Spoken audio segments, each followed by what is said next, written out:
Hell comic book fans, today we're talking about Inferno Girl Red, also part of the Massive Verse. Now, I read this entire series a couple of days ago and I really enjoyed it, and it's the reason why I'm talking about it on my channel now.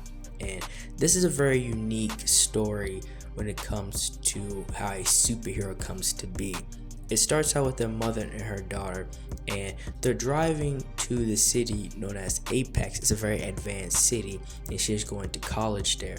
And as they're talking, the mother and the daughter go back and forth about the mother's pretty much adventures with an Inferno Girl, which the mother herself is a journalist, but she really doesn't work for anybody, right? And that story is more expanded upon, right? She's pretty much like a rogue journalist, and Inferno Girl was her teammate, right?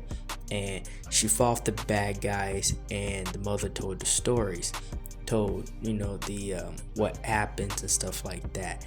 And it's a very awesome dynamic, and I really enjoy the art in here as well.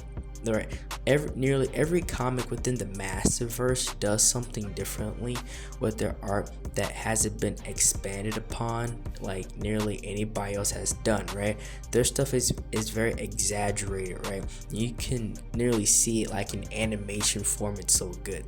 But the back and forth between the mother and daughter in their conversation is very fluid. The writing in this is very well done, and it takes its time, right? It's not rushing into anything.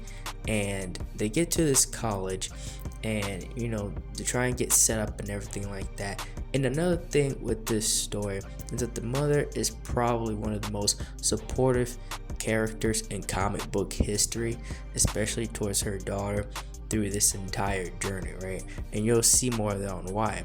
But the mother goes and finds a hotel, and the daughter goes into college, right? And it's a very it's that part of life, right? And it's that part of the story where you're trying to find out where you fit in, right? You're trying to not be like the head of everything. You're just trying to get by, right? But she's a very bright person, right? She's a very cool character that doesn't try to push away into anything. And we see this glimpse of this villain. He's obviously getting ready to do something, and we see what that is in a second. And small details like this I really do enjoy in the story, like how Cassia, I think that's how you pronounce her name, Cassia, how she likes to read books, right? She doesn't like to go online. She likes the physical feel of a book, and that's very awesome.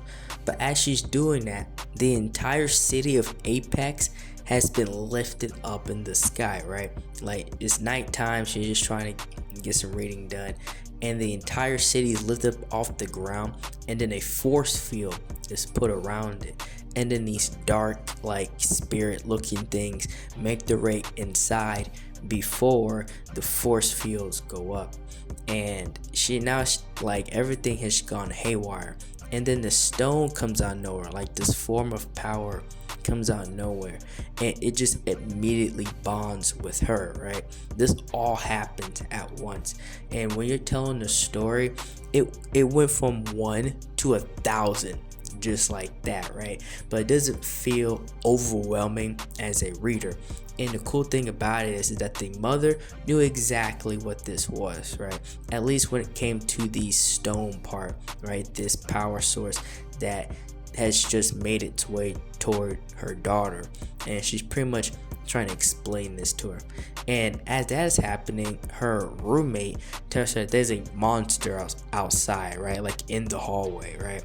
Now she's pretty much in danger, and the mother has to pretty much tell her real quick how to activate the power and go save your friend.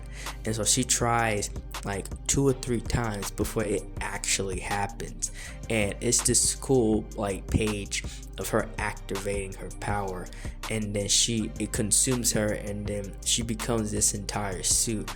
And from that, she ends up battling this thing and trying to get it out, right?